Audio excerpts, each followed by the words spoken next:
Good evening, and thank you for staying late to hear our testimony tonight. There have been a lot of men that have gotten up here, myself included, speaking about women's rights. As Representative McAtee mentioned earlier, look who's on the side here judging this, men. You know, this is something we have no right being in. This is a women's discussion, not a men's discussion. I do not believe that freedom of choice should ever have needed to be codified in law, as it should be an accepted, basic human right. It's been attacked by religious folks who are less tolerant of choice for many years. What happens between a woman and her medical provider is no one else's business except as discussed between the two of them. A woman has sovereign right to her own body. Please help keep religion and politics out of these delicate matters. I believe that today it's important to understand the history of abortion in the U.S. and to understand why we're here today.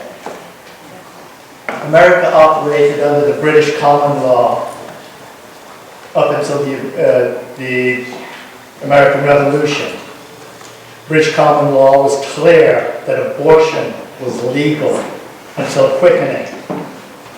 However, the only person that would know when quickening was the woman. So it would be reasonable to accept that there was no restrictions on abortion.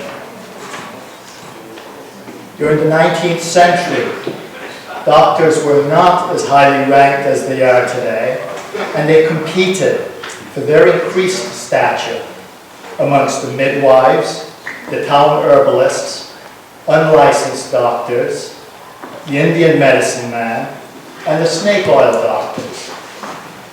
And to build their stature, they used the political system to create a licensure system for the medical field, so as to abolish their own perceived competition. In order to take over a woman's reproductive health care from the midwives, the doctors until the late 19th century campaigned to ban abortion, which they hoped would increase their workload of delivering babies. There was no moral or medical justification for this reason. I've heard some testimony tonight about doctors wanting to increase their pay by creating abortions and performing abortions. Bullshit. Sorry, excuse the language. Doctors make more money delivering a baby, not abortions.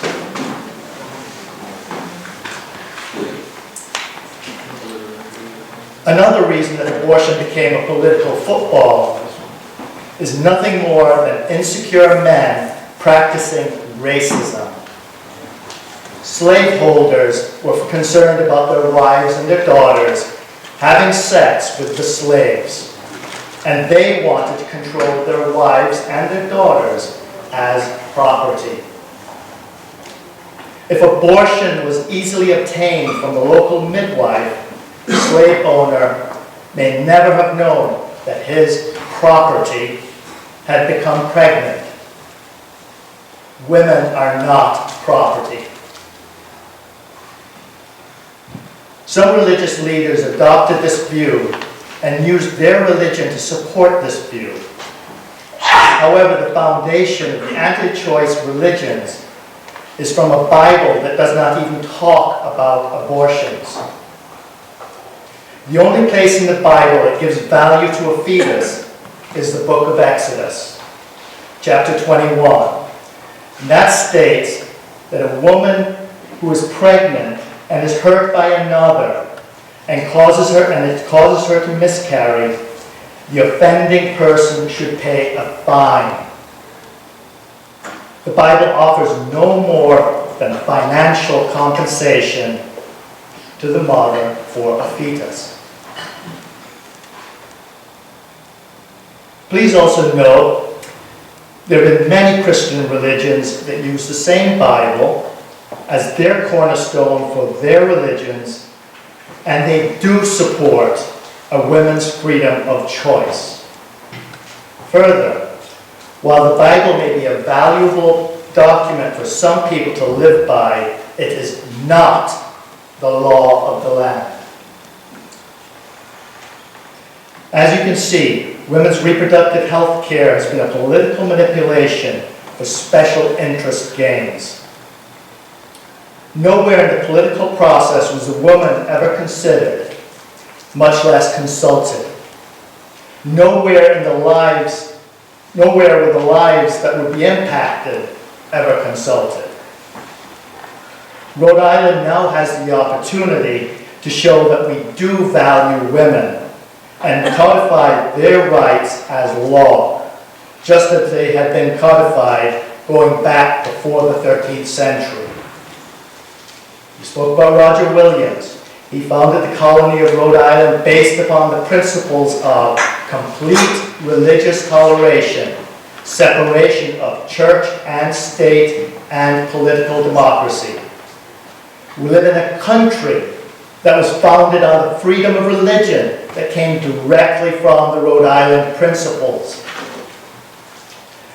The inference of this religious freedom is that we are free from the requirements from another person's religion, and we are free to be able to practice our own religion or no religion. This further means that religious morality is based on the individual's religion and should not be universally applied. And while I'm tolerant of other religious views that abortion is undesirable and that it should not be permitted for their congregations, I feel very strongly that their tenets should not become the tenets of those of us who do not practice their religion. Those religious views do not pertain to me or those of my faith or the many other faiths, including many Christian faiths. So if a woman is happy with her religion and it does not permit her to have an abortion, she should follow her own moral compass as it pertains to her religion and not have an abortion. She's already free to choose to keep and maintain her pregnancy, even if the time is not right, and that is between her and her church doctrine. It is not my business, and it's not your business. Most of us are sexual beings. Because we enjoy sexual relations, should we be forced to continue to overpopulate the earth? We can go into downtown Providence. How many people do we see in downtown Providence that are having sex? Are we going to tell these teenagers that they're indulging in sex, that they must carry that fetus to term and deliver that baby at 14 years old, at 13 years old? Or do we allow individuals to make their own choice as to when they believe it is the right time for them to begin a family?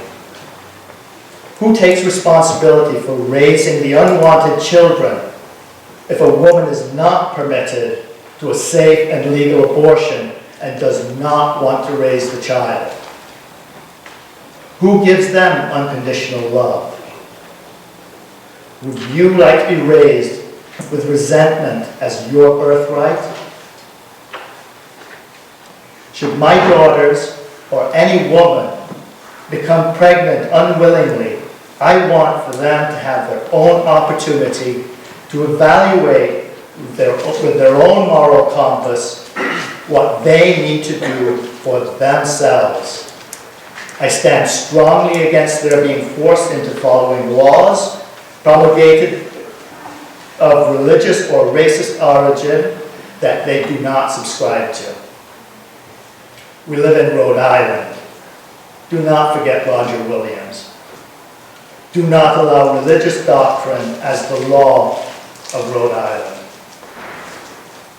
And should you feel differently to me, I beseech thee, please do not force women and families of Rhode Island to become burdened by your decision and control her reproductive rights. Thank you, Mr. Moore. Representative Filippi. Mr. Moore, I have a question. Do you have any concerns about the moral validity of Roe v. Wade in that it was decided by 9 men? I am discouraged that it had to be decided by 9 men, and I feel it should have been covered by women. I do not think it should ever become in front of the Supreme Court. I do not believe that any body in this land should be regulating a woman's freedom and of choice. Thank you.